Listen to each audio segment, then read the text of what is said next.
These are, for us, expressions and gestures that the Holy See, the Catholic Church itself, appreciates and considers the United Nations a very important instance, a very important institutions for all the nations to come together and discuss problems. There have been 5 papal visits to the United Nations, and the last one, of course, was Pope Francis in September 2015. And I believe, really all the popes since Paul VI, when he came in 1965, and then John Paul II, he came twice. So, and then, of course, Benedict the XVI also came, and then Pope Francis. These are, for us, expressions and gestures that the Holy See, the Catholic Church itself, appreciates and considers the United Nations a very important instance, a very important institutions for all the nations to come together and discuss problems and even enjoy together what is common. So that also explains very much our presence here. We are here because we consider the United Nations not only important, but in itself very useful to humanity.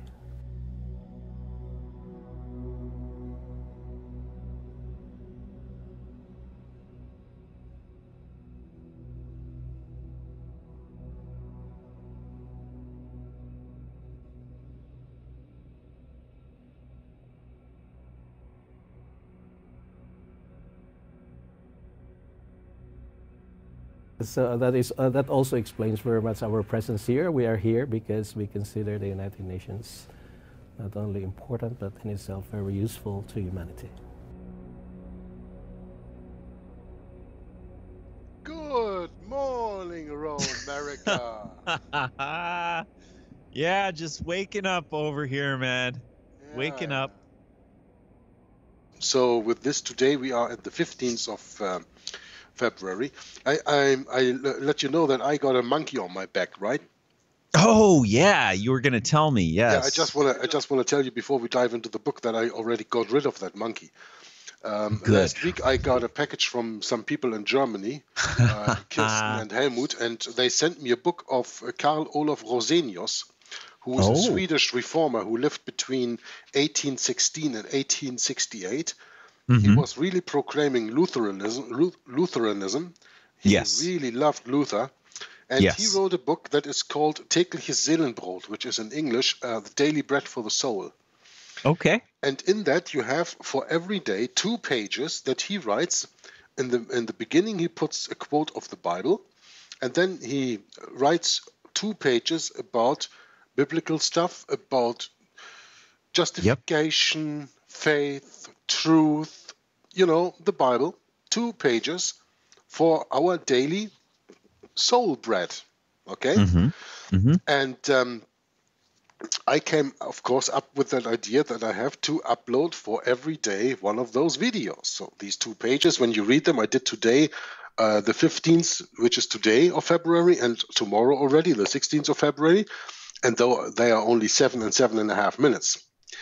So, but when I want to put these up on my main channel, I cannot put up on my main channel every day a little 7-minute video and then leave all the others apart, because I upload so many other things like the book readings and hour-long videos and all that stuff, and I can't interfere with 7-minute videos. So I made a promotion video of half an hour that I'm going to read this and explain a little bit who Rosenius is, and read the beginning of the book, and that I published on my main channel today. Of course, it's all in German, of course. And I have another channel that is also called Juggler 66. Don't ask me how that works. I don't know anything about technique, but I can log in with another channel that is also called Juggler 66. Mm-hmm. And there, up to now, I only have uploaded a few videos. Like, for example, we must start at the foot of the cross, Inquisition update. When I give freely. Cool. Shall not my soul be avenged on a nation such as this? Because I'm limited there to Yeah, that's right. I'm limited there to 15 minutes only, because it is not a confirmed channel. But I thought, well, I'm going to use that channel, and in the end of my promotion video that I put on my main channel, I will put a link to this channel that people can subscribe, and then they can see every day these 7, 8, 9 minute long videos for daily soul food. Oh, interesting. And this is just a few hours away, and I had at that channel 14 subscribers or so. I'm already at 25 right now. Yeah. So that has been grown already. Little flock. And the video that I promoted on my main channel, that promo video I made on my main channel has already been viewed for about 100 times since 2.5 or 3 hours. So yeah. I just wanted to say I got that monkey off my back, but now, of course, the monkey still bites me every day because I really have to do these 2 pages reading every day. But I love it. I love it. It's a wonderful book. And it's wonderful also, you know, and this is the reason why I'm telling this, all the American and English-speaking listeners. Yes. It is also wonderful to do something else, not only to be busy with exposing the Jesuits and exposing the Antichrist, but in that way that I can keep myself up a little bit with Bible study. Yes. I mean, this is kind of a Bible study. That's you know? Right. Speaking about the Word of God, which is so important. Mm-hmm. And by this, at least every day, I will read at least one verse out of the Bible, because every reading of Rosenius starts with a verse of the Bible. Today it was, for example, Ephesians chapter 1 verse 9. Mm-hmm. And that is quite interesting. Mm-hmm. So that also will lead on that sometimes I probably will say, okay, well, then when you don't want to do that, well, then just go to the Bible and read the whole chapter. And that's what we should do every day. We should avail ourselves to the Word of God. And we should actually read at least a chapter in the Bible every day. Maybe in this way I can even get myself to do that. You know, read at least that chapter that is mentioned in there, and edify myself a little bit more, study a little bit more, not only about the Jesuits as we are doing here, but you might also find about yourself, Jesus Christ. You're, just reading a chapter, then you have to read another chapter, and then another and another. This is what happens with me. Yes, I know, but I still have other things to do. So, but at least I have a way to start. You know. Well, that's true. Yeah, yeah. And that just feels good, you know. Oh, absolutely right. Nothing better than reading the Word of God and making sense out of things. I mean, this is really where it's at. And I had a nice long talk with my cousin the other day on that. My cousin that lived in Belgium, Jörg. Mm-hmm. Yeah. Had a long talk with her the other day, which was good because we hadn't talked in a long time, and it was good. So, always is. Speaking of talk, we are going to discuss Chapter 13, Crack Troops, the Training of a Jesuit. Yes, we are. My, oh my. The training of a Jesuit. Did you take a sneak preview, or why? No, I haven't. I haven't. I was working on the book last night, and we can talk about that later. Okay.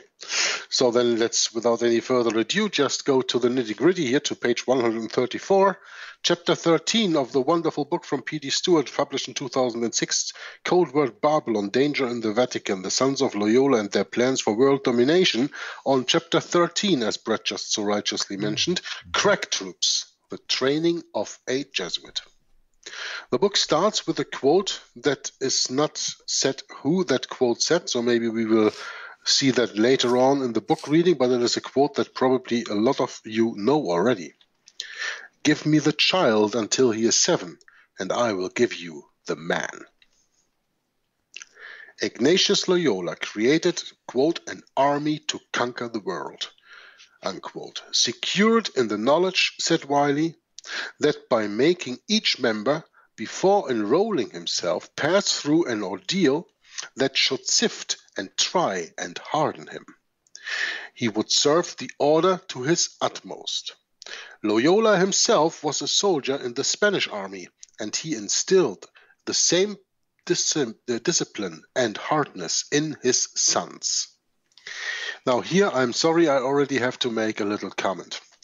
I know that even the undertitle of the book is called The Sons of Loyola and Their Plans for World Domination. But you know, I just fell about this when I read the sentence here, and he instilled the same discipline and hardness on his sons. Yes. So that means that Loyola is not only described as a quote-unquote father who has quote-unquote sons, but because he was the first Jesuit general, and the Jesuit general is always to be seen as the vicar of Christ, as Christ in the flesh in person here on earth, this is even more blasphemy when we just think about that. Oh, yeah. And I don't know if P.D. Stuart was aware of that when he wrote this.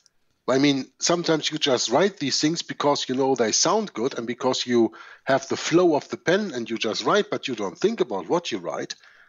But I think that is why we are here for, to give you some discernment on certain things, and that you maybe should think a little bit about this and call all this soldiers of the army of the Jesuits call sons.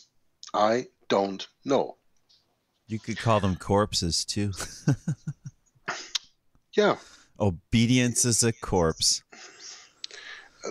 They are, but Bret, don't forget that all the people living in this quote-unquote society, most of them are corpses or zombies too. Yes. Yes, I would have to agree. I would have to agree. The Jesuit voluntarily checks his brain at the door. Yeah. And lets somebody else take over. As superior, yeah.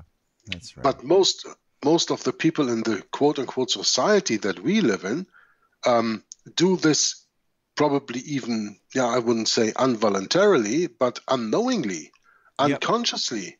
Yeah. They open up to every kind of demon or lie or deception through television, through education, through politics and all that stuff without even recognizing it, you know? That's right. That's right. So in a way, we are all dead. And the Bible confirms that, because the Bible says we are all born dead in trespasses and sins. Well, this is true. Only Jesus is the one who gives us life.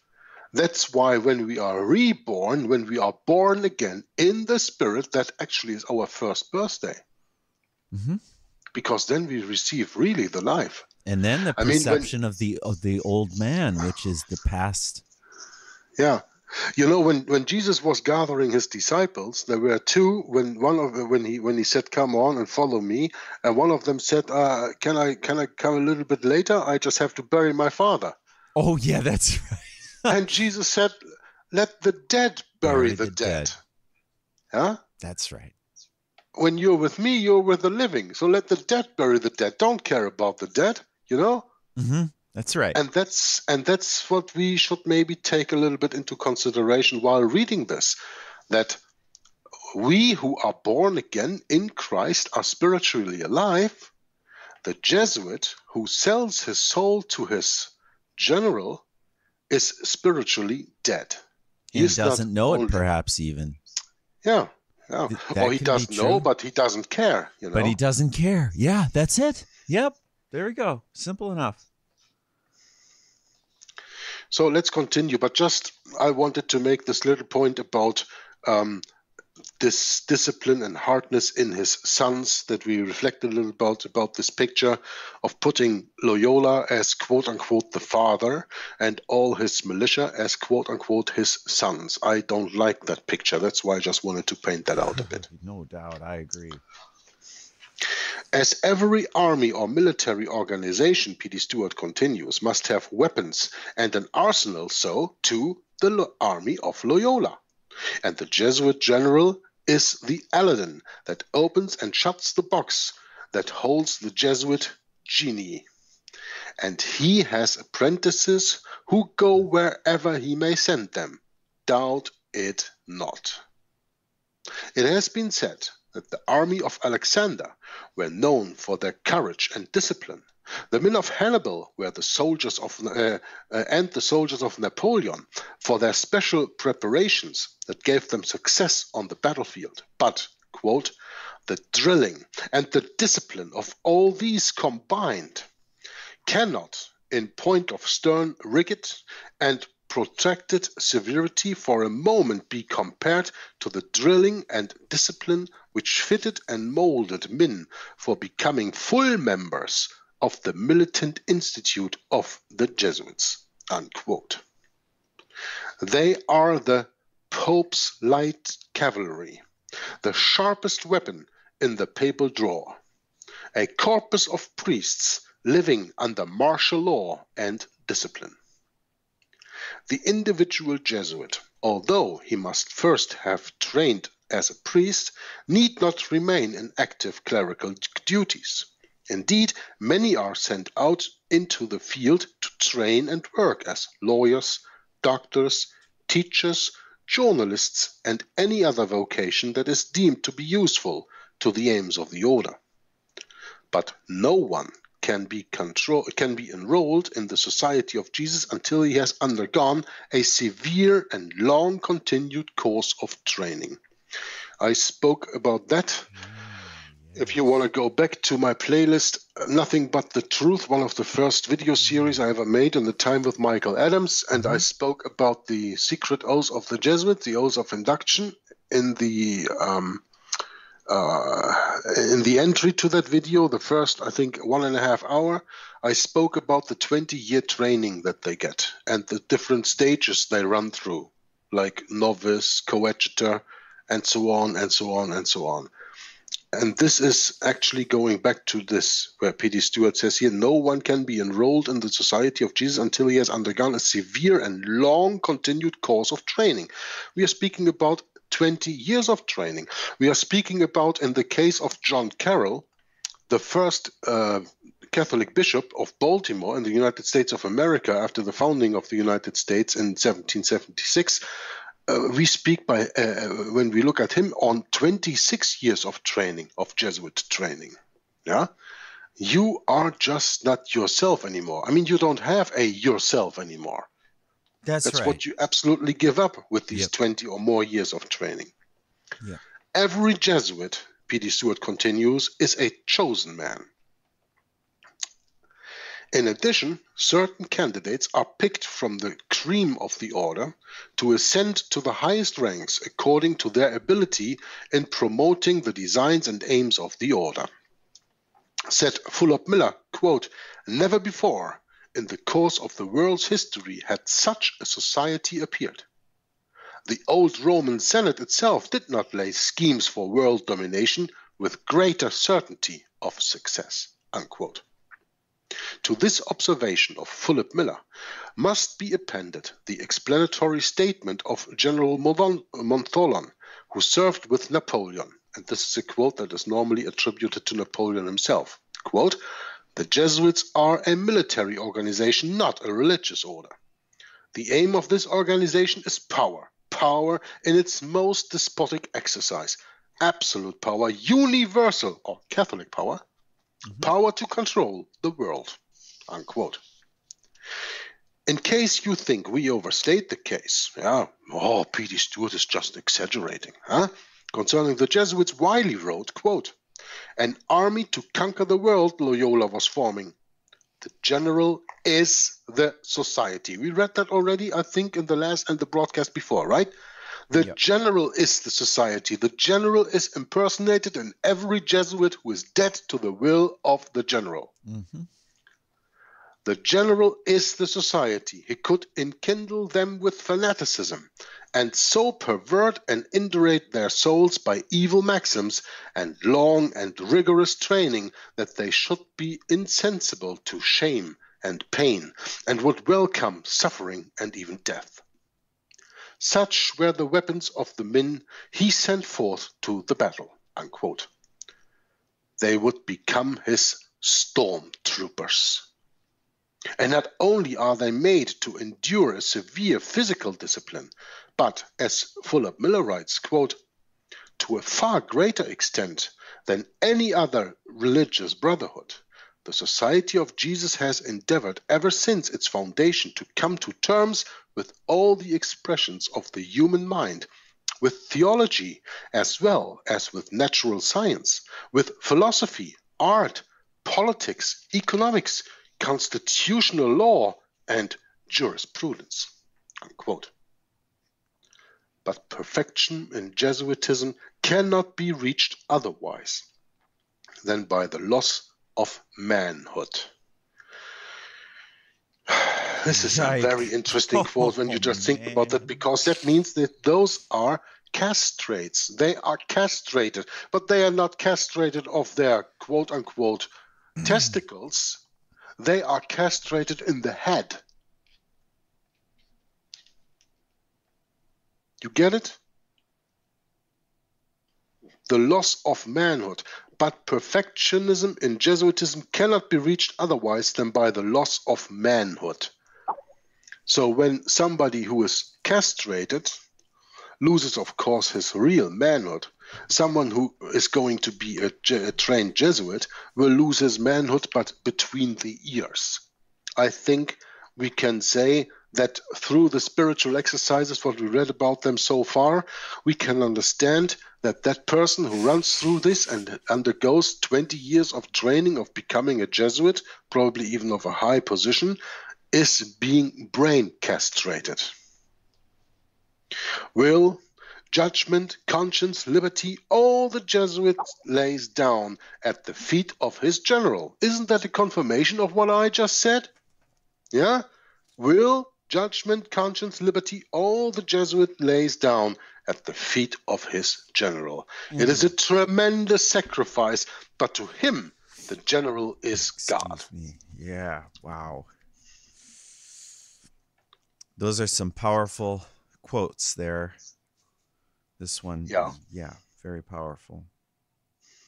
I mean, and again, once you're trained a Jesuit, and then to come out of that, wow, that's got to take some serious energy. Like the one dear brother in Christ that did come out that we know of so well. Rivera. Yes. Wow. Just listen to his testimony. My, oh my. Well, Bret, it's very simple. Yeah. It is very easy to get out of the Jesuits. But you cannot do that by yourself. Only Jesus can call you out of there. It is very simple. You're right. Yep. You can train yourself and you can lose your brain and your conscience and everything. But will you get it back? No. But there's only one who can ever give it back to you, and that's the one who gave it you in the very first place. That's right. And that's Jesus Christ. In other words, no other way. If you're going to do it just for vanity, forget it, man. It doesn't work that way. No. Let's say it this way, Bret. Every quote-unquote Jesuit that came out of the order, not by Jesus Christ, did not come out of the order, but is just an actor playing his role. That's right. You got it. There we go. Just like the Jesuits need their martyrs for their martyrdom in their religion. Mm-hmm. So they sacrifice and have their martyrs and all this. And venerations and what do you call them, canonizations, and what else do you have? I don't know. I don't have all the terms down yet, but there's a lot to it. Take another sip of the coffee, it will work. Right, thank you. Sorry, but I need to make a little bit jokes of you so you stay awake. Good. Right? Good. It's good you do that. Yeah. In the words of one of the Society's eminent superior generals of the 17th century, he is quoted as follows: "The members of the Society are dispersed in every corner of the world, having the same aim, same conduct, same vow, and at the least sign one man, the general, turns and returns the entire society." You can just this, because of this one sign and turn, these two words, one picture pops up in my mind. Do you know what it is like when a policeman rules the traffic? Because the traffic lights have gone out and there's a policeman in the middle of the crossroads. Mm-hmm. And everybody is listening at his sign, right? Yep. At the least sign of one man, the general turns and returns the entire society.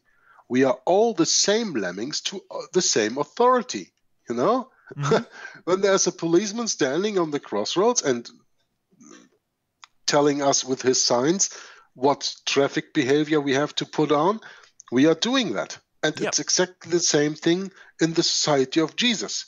But we accept that authority because we know that if we don't follow that one, first of all, we will probably gonna be paid, have to pay a fine, and second of all, we probably hurt ourselves because an accident will come and follow. Mm-hmm. But the general of the Society of Jesus does this. Whatever the consequences are, it doesn't matter wherever these people are for whatever circumstances. Mm-hmm. So there, of course, is a difference. But just that picture popped up of the policeman who is standing in the middle of the crossroads and is going to, rule the traffic. Yep. It is said that it is not possible for any who have been initiated into the higher degrees of Jesuitism to think or of retiring from the order, since the congregation, through their excellent management of its machinery, know how to procure the immediate death of any such initiated member who may wish to leave their ranks. Now, this plays exactly in what you just said about Alberto Rivera, right? Mm-hmm. He came out of the Jesuit order by the power of Jesus Christ, and I'm convinced that he really was a born-again Christian, that Jesus Christ put him out there, because what Alberto Rivera did for the Protestant movement is something that could not have been done any other way. It needed an insider of that hierarchy to jump out and tell the people. And eventually, he paid with his life.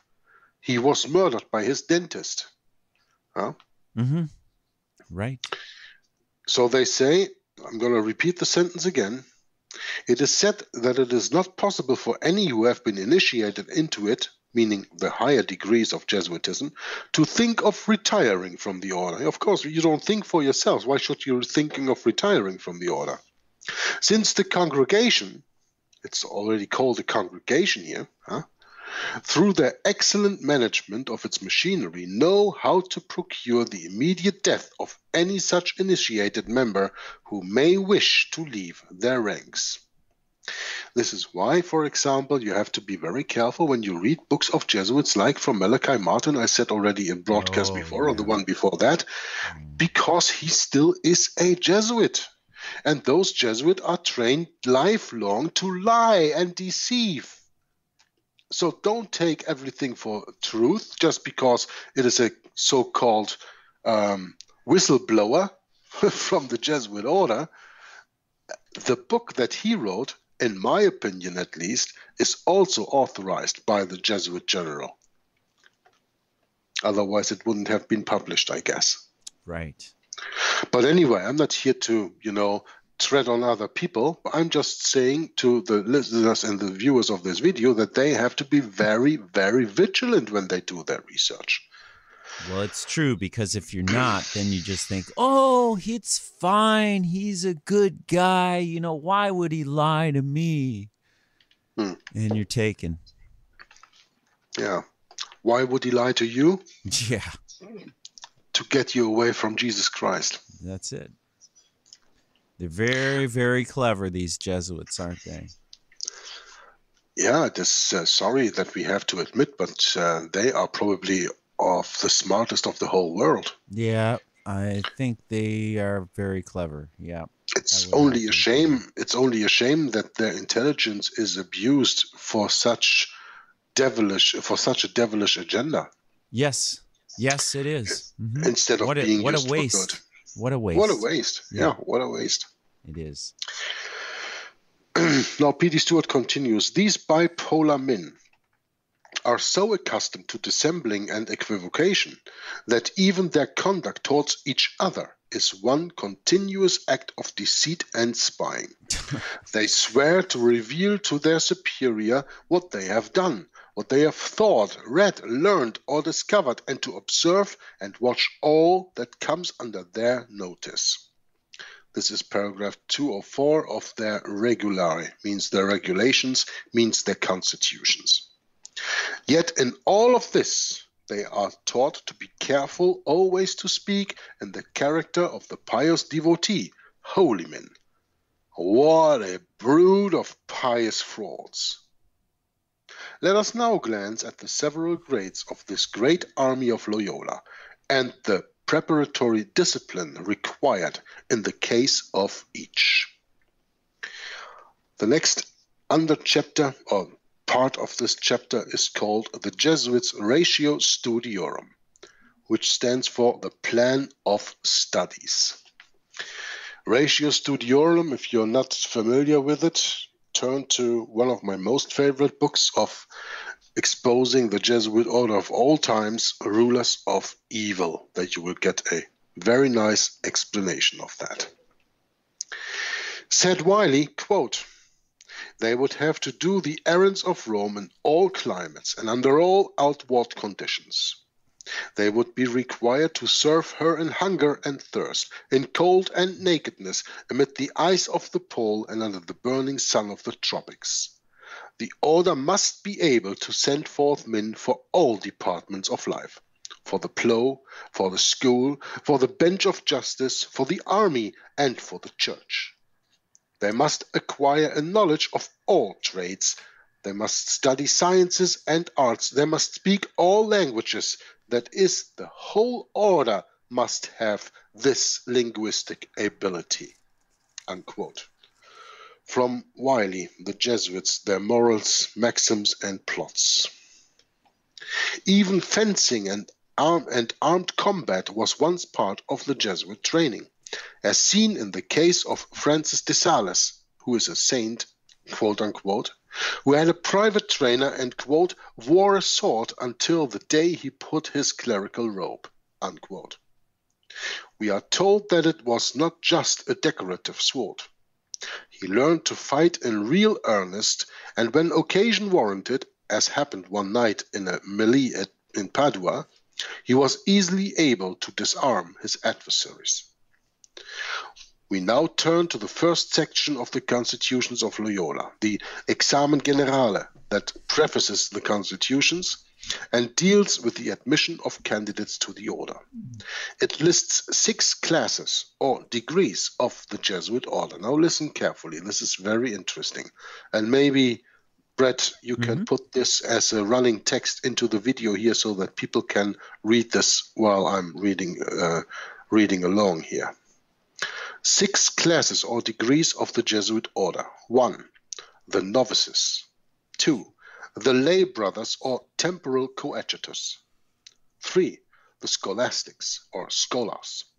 4. The spiritual coadjutors. 5. The professed or prophecy of the 3 vows. And 6. The professed of the 5 vows. And this information is taken from Broderick, The Origin of the Jesuits, on page 210, where the author, a Jesuit, mentions 3 of them: spiritual coadjutors, the professed, and the scholastics. On page 205, he refers to life in the novitiate, and on page 215, he speaks of the novice. These special vows of fealty to the Pope allows Catholicism's largest and most dreaded order to pursue a course throughout the world that is largely independent of control of local bishops and parishes. You know, where the quote-unquote normal priester has to have his superior directly in front of him, the bishop, a Jesuit can be thousands of miles away from his superior and still do his bidding as if he stood next to him, because he is so trained and so brainwashed to do so. Besides, writes Griesinger in his wonderful book that I already mentioned a few times, and I said it, I'm going to read that in German, that's for sure. In English I do not know yet, but you can get that as a PDF on the internet if you want to. Griesinger concludes this part of the chapter and says, besides, their form of government is not regulated according to the rules of the Catholic Church, but is carried on according to certain secret principles known only to the chiefs. Unquote. The Jesuit degrees and their requirements I will continue reading here on the bottom of page 137, except of course Bret maybe has a comment to Oh, anything yeah, I I said thought that was here. interesting. Certain secret principles. What might those entail after all that rigorous discipline and training? Wow. Gives me There is shivers still, to think of that. well, we get to know a lot about the Jesuits, right? Yeah. From the Secreta Monita, from the constitutions and everything else. That's right. But we still do not know it all. Even the people in the hierarchy do not know it all. No. In my understanding, Bret, there's only one who knows it all, and that's the general of the society. And all the others, Yep, that's right. You got it. Have been compartmentalized. Yep. Have a need-to-know basis. Yes. And they are brainwashed in that way that the curiosity is completely taken out, so that they don't even wonder what anybody else would do or whatever more secrets would be lying there, because they are taught not to question anymore. Isn't it interesting how that model is used precisely in our militaries? Same thing. Yeah, why do you think principles it is so? Why do you think it is so important, Bret, that we hammer on the point that the Jesuit order is a military order? That's right. Yep, and all military is copying what the Jesuit order does, ultimately. No, but all military is formed by the Jesuits after their order, exactly like the SS was formed after the Jesuit order, as Heinrich Himmler said in the Second World War. And when you take a look at, for example, American elite troops like the Marines, they are trained according to Jesuit principles. They even do spiritual exercises. Excuse me? I'm not kidding. The Marines. Oh, these elite because they have troops all that that you have. Latin. You know, have you ever heard of this? What's that called? Semper Fi or whatever. They have this Latin term. It's possible. I'm not familiar with that. They use these Latin terms in the military, you know, and you know, after listening to Alberto Rivera and thinking about all this Jesuitism, you just can't help but want to just throw up. I mean, it's just so disgusting. What's going on with this?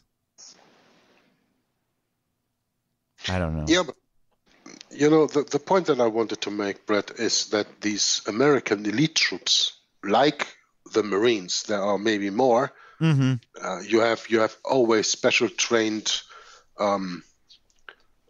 parts of the military. Oh yeah, like the Navy SEALs that what's his name from Minnesota claims to have been part of Jesse Ventura.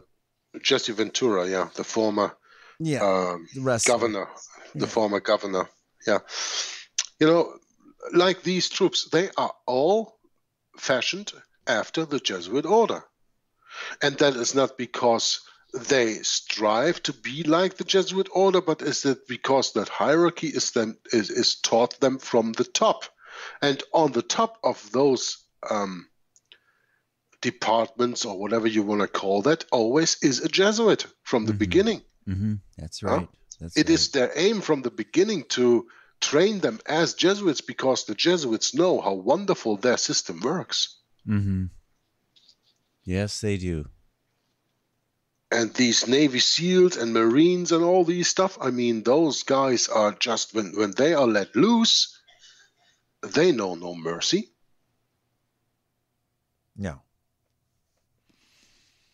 And only that's orders. And that's only because their training is so inductive, indoctrinating. Yes, that's right. That's right. The Jesuit degrees and their requirements, we continue on the bottom of page 137.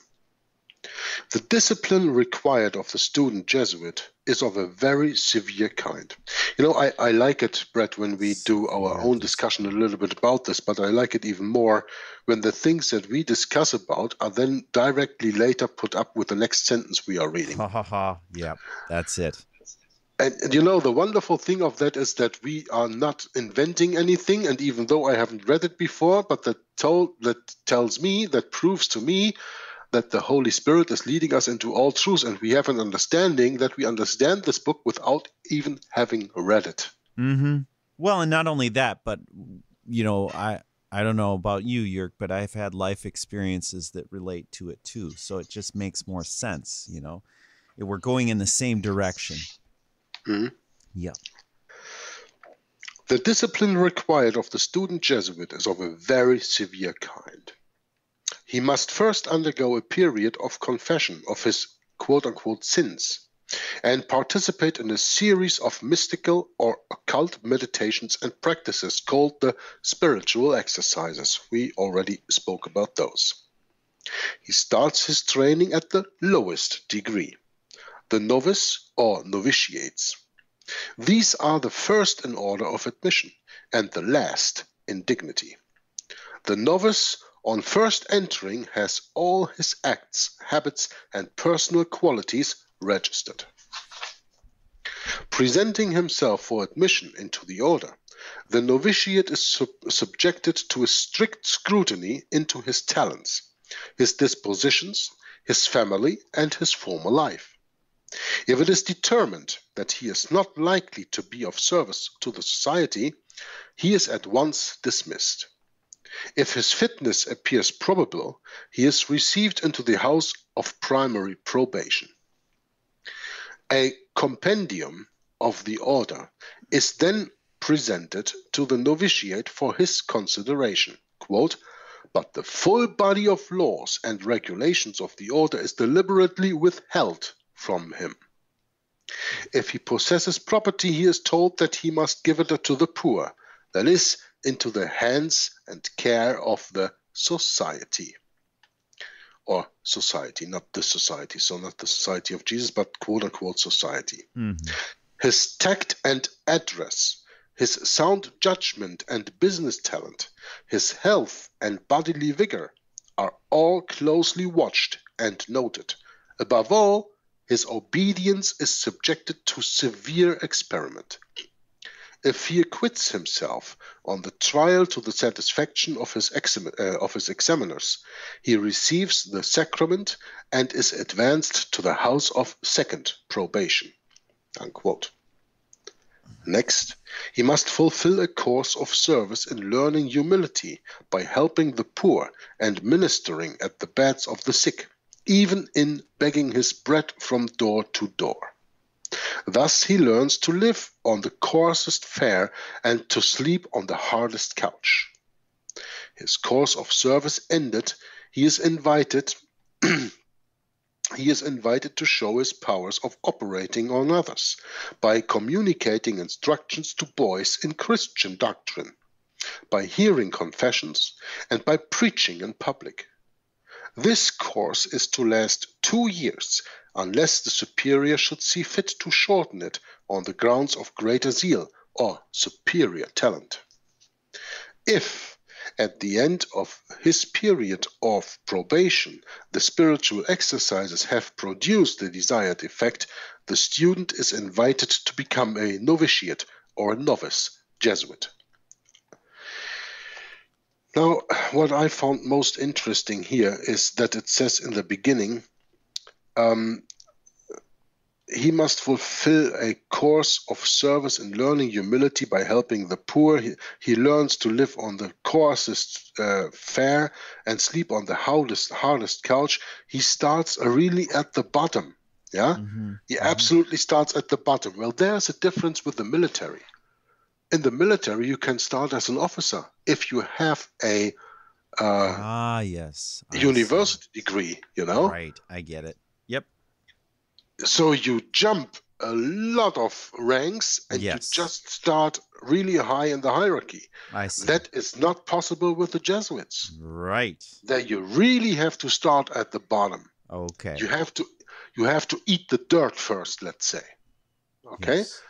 And I think this is very, very important because only in that way men can be broken. And that is what this whole training is all about, to break your resistance, to break your conscience, to break your character, to break your personality. It is necessary, P.D. Stuart continues at this point, to say a few words more about the spiritual exercises of the Jesuits. No one can be enrolled in the Society of Jesus till he has undergone a severe and long continued course of training. These include the mystical exercises found in a book, The Spiritual Exercises, written by Loyola himself. One Calvinistic preacher said of these exercises, quote, "The Jesuits lead many astray to strange practices, which they call spiritual exercises. Not only Jesuits, but numerous secular clergy, princes of the church, scholars and laymen in the most various positions performed the exercises." Unquote. The spiritual exercises of Loyola, referred to earlier in chapter 11 and written between 1522 and 1524, is a system of occult or mystic meditations, prayers, and mental exercises. It is carried out over a period of 28 to 30 days, what I called in earlier broadcast the retreats that you have over there in Minnesota, Bret. Ah, yes, that's right. The Jesuits say that, quote, "the purpose of the spiritual exercises," unquote, "is to help the Jesuit find and listen to the inner man, the conscience. This is all well and good, except that what he is seeking has long abandoned him. For the very training, initiation, and oath undertaken by the Jesuit is designed to deaden and still the conscience. Quote, "Originality and independence of mind, the power of reflecting and of forming correct judgments, were not merely neglected. They were suppressed in the Jesuits' system." Unquote.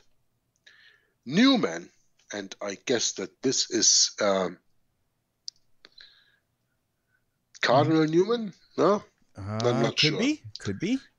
A.H. Newman, Manual of the Church? I don't know. We have to look it up if that is the Cardinal Newman that we know from England from the 1850s about. Anyway, sure. Got it. Newman says that a crucial stage in the training of the Jesuit, he is carefully excluded from all communication with his relatives and former friends. Every earthly tie is broken. This is like when you go in the prison into solitary, right? Yes. Yep. He is to have no will of his own as to his future course, but is to put himself into the hands of the director as the interpreter of heaven told him. He is to be as a corpse or as a staff. Absolute obedience is the thing most insisted upon. His conscience must not assert itself in opposition to the will of his superiors. Absolute destruction of individual will and conscience is aimed at and to a great extent accomplished. In this little sentence, I just read what I said all through all the broadcasts. You are completely broken. You are completely being washed away of your identity, your character, your personality, your conscience. You have nothing left anymore. You are an empty vessel that is to be filled with the will of the General of the Society of Jesus. Having gone through that ordeal, the candidate must seek admission into the order. He does so, says Wiley, by presenting himself, quote, "before the superior, with certificates from those under whose eye he has fulfilled the 6 trials, as to the manner in which he has acquitted himself. If the testimonials should vow satisfactory to the superior, the novitiate is enrolled, not as yet in the company of the Jesuits, but among the indifferents. He is presumed to have no choice as regards the place he is to occupy in the august corps he aspires to enter. He leaves that entirely to the decision of the superior. He is equally ready to stand at the head or at the foot of the body. to discharge the most menial and most dignified service, to play his part in the saloons of the great encompassed by luxury and splendor, or to discharge his mission in the hovels of the poor in the midst of misery and filth, to remain at home or to go to the ends of the earth. To have a preference, though unexpressed, is to fall into deadly sin. Listen again. To have a preference, though unexpressed, is to fall into deadly sin. Obedience is not only the letter of his vow, it is the lesson that his training has written on his heart. And we have written the law of Jesus Christ written over our heart. And that is a mighty difference. Man, black and white. The approved initiate or novitiate may now take the 3 simple vows: poverty, chastity, and obedience. These vows he must renew twice every year. The Jesuits, says Wiley, have their own colleges, which are amply funded by wealthy devotees, and it is to one of those that the novitiate is sent to receive instruction in the higher mysteries of the society. At these colleges, the Jesuits' intellectual powers are more severely tested and trained, and according to the genius and subtlety he may display and his progress in his studies, tact, great energy, and absolute obedience are also required. If he demonstrates these qualities, the novitiate is accepted as a Jesuit scholar.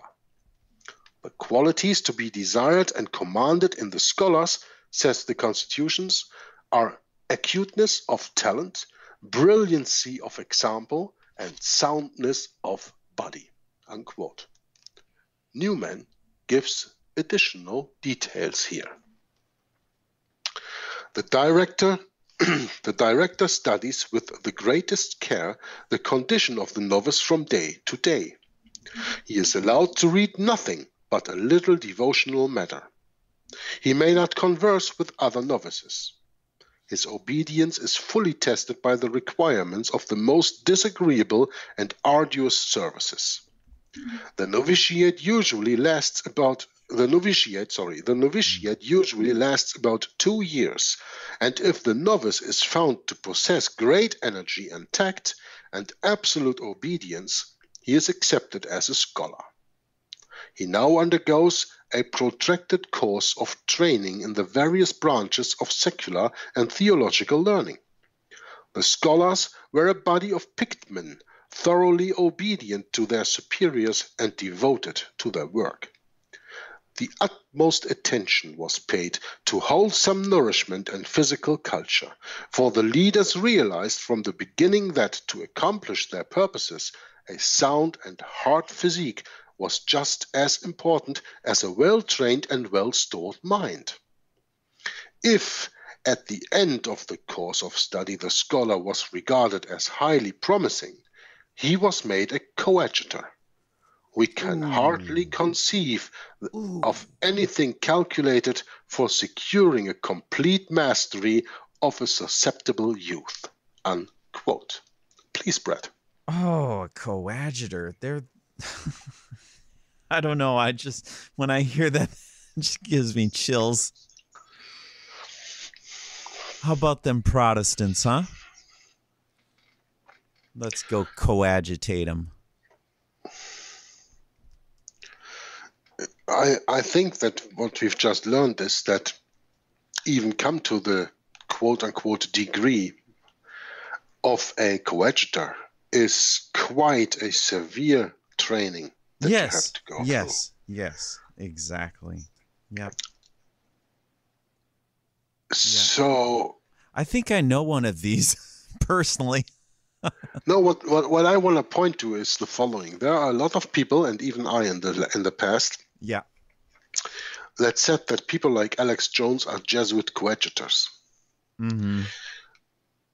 But I don't dismiss that opinion, but I think that when I say something like that, it has to be taken in a different meaning. He is not, in my opinion, Alex Jones, a Jesuit coadjutor in the sense that we've just learned what a coadjutor is. Yeah. Right. But he is a coadjutor in the sense that he does the bidding of his superiors, who are Jesuits. And not only Alex Jones, you can name a lot of other guys also who are quote-unquote Jesuit coadjutors. Even actors, politicians, people in all ranks and kinds of services, who are coadjutors. But I think very, very, very, very, very, very few of those are coadjutors who have run through this kind of training here. Yes, I agree. Yeah, got to be. I mean, that's just my opinion. I don't know the curriculum. I think these would be the heads of colleges and institutions of learning, especially, because wouldn't that be true? For example, like the rector of Georgetown University. Yes, right. Or something like that. That's exactly They surely are at least coadjutors, if not of higher rank, but at least that. But, I don't know the complete curriculum of Alex Jones, for example, and I'm not here to put the finger on Alex Jones. I mean, everybody with 2 working brain cells knows that Alex Jones is controlled opposition. So why should I even waste another breath on that guy? Yeah. But the point is that I, in the past, spoke about that he was a Jesuit coadjutor, but I never ever understood that he had run through this training that we have just read here. Because even though that I am not fully aware of his curriculum, I do not think that he had run through that. I agree. On the other hand, when you hear him ranting on his programs, you can see that he is quite possessed, right? Because what he always utters there on his programs and anywhere else, this is not something that is given into you by your own brain. That has been to be given to you by another brain. So maybe he is a coadjutor in this sense, maybe he is not, but I just wanted to say a lot of people who are out there and who are often labeled a Jesuit coadjutor are probably that in the spiritual sense, that but not exactly in the educational sense. Yeah, that's right. Huge difference here. Huge difference. I think there's a difference. Yeah. Yeah, very big. Brett, if it is okay for you, I'm gonna read until the end of this page. Yeah, please. And there we're gonna stop because then we have already gone a little bit over the hour, and we don't want to stretch the attention span of our listeners because we want to keep it fun for them too to learn, right? Right. Well, the point is, I got to get going here soon too. Yeah, but you still have 5 minutes, right? Yeah, I sure do. Yep, no problem. So then I'm going to continue with the next 2 paragraphs on page 141 for the conclusion of today's reading of Codeword Barbelon. Thus, it is only after having finished his second course, first as a simple scholar and then as an approved scholar, and if at the end of his course of study as a scholar he is regarded as highly promising, is the Jesuit scholar allowed to pass into the 3rd class, the coadjutors. This later class is divided still into 2 further chapters, temporal and spiritual, and Alex Jones, of course, falls under the temporal coadjutor, because he is not a priest. He is a temporal coadjutor, not a spiritual coadjutor. Only the spiritual coadjutors are admitted into holy orders as priests.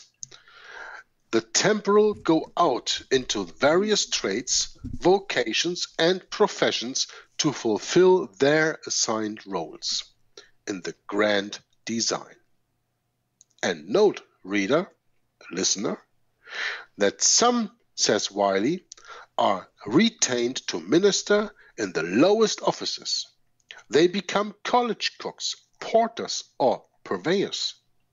For the greater glory of God, ad majorem Dei gloriam, it is held expedient that these should be content to serve the society in the careful office of the martha, meaning a servant. So maybe now I can scrap everything I said about Alex Jones again, right? Interesting. Wow. Anyway, it's interesting to learn about this. On the other hand, the spiritual coadjutors are sent on the most difficult or this important is really assignments. something, isn't it? I'm sorry. Yeah. Go ahead. It is, Jörg. yeah. On the Either hand. as priests to royalty, as priests to leaders and the affluent, or as teachers in the best schools and universities and institutions of public policy.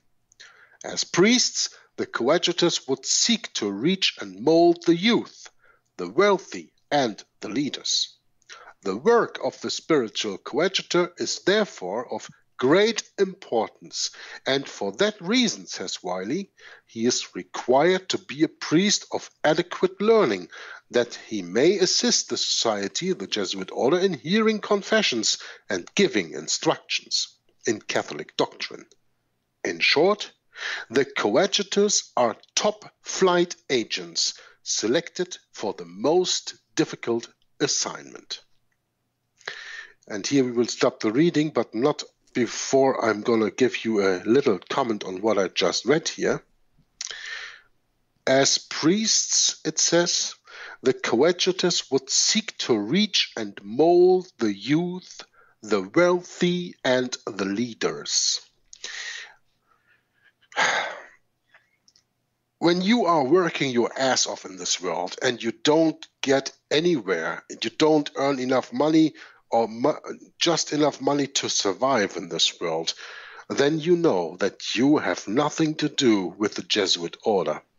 The moment when you are in that kind of world where it goes about really making money, where it goes about really being educated as a quote-unquote leader, you know that you are under the wiles of the devil through the Jesuit order. This is what the sentence actually says here. This is why you can never, ever, ever, without belonging to any secret society, with just earning your money as a honest man or woman, reach something in this world. Because this world is led by people who are educated in the way that they choose who can get there and who can't, and all the rest is being kept down. And that's the world we live in. So don't wonder why you can work as hard as you want and you never get there, because it is not meant to be. That's the right. world doesn't run this way. This is not how the cookie crumbles. Yep, you can bang your head on the pavement all day and it's not going to make one whit of difference in this world. And it's not going to make one whit of difference for the pavement, but a lot of difference for your head, I can assure you. Yeah, that's right. That's right. Next time we will go and learn about the professed Jesuits, who we know have at least two different levels. We read about that before. But for today, for the 15th of February, I think we have to call it a quits here, because Bret has to still go to work. And yeah, thank you, Bret, for inviting me again, and that you took the time. Absolutely. That you took the time to be here with me and do I'm the beginning recording. to really love this book reading now, Jörg. It just is really something, I'll tell you. The deeper it gets, the deeper we get, the more fascinating it gets, isn't the clearer it? the conscience gets too, and you can start putting the little building blocks of your life together, a little tearing down the walls that have been built up by your own indoctrination, so to speak. Mm. But okay, so without any further ado, wonderful. I'm going to leave. You had mentioned yesterday, I just thought a quick overview, using this video for the background of doing these readings to free us up so we can do other tasks. And I just think that is such a wonderful idea to do that, because I do love making videos, but I'll tell you, man, it takes time. And I know. It's just, because you've made so many. I mean, you've made a lot of videos, Jörg. So, yeah, you know how much time it takes. Yeah, my idea was that you take that movie as a round picture. Yes. And above that, you can put the cover of the book and the banner that you made, and yes, and my we can banner cycle and your that banner, through. and still in the background you have that movie running, because people will eventually read all these quotes, I guess, after they watch 3 or 4 or 5 videos of that. I think that's quite interesting, because, you know, hey, we are somewhere in the beginning of the 20s.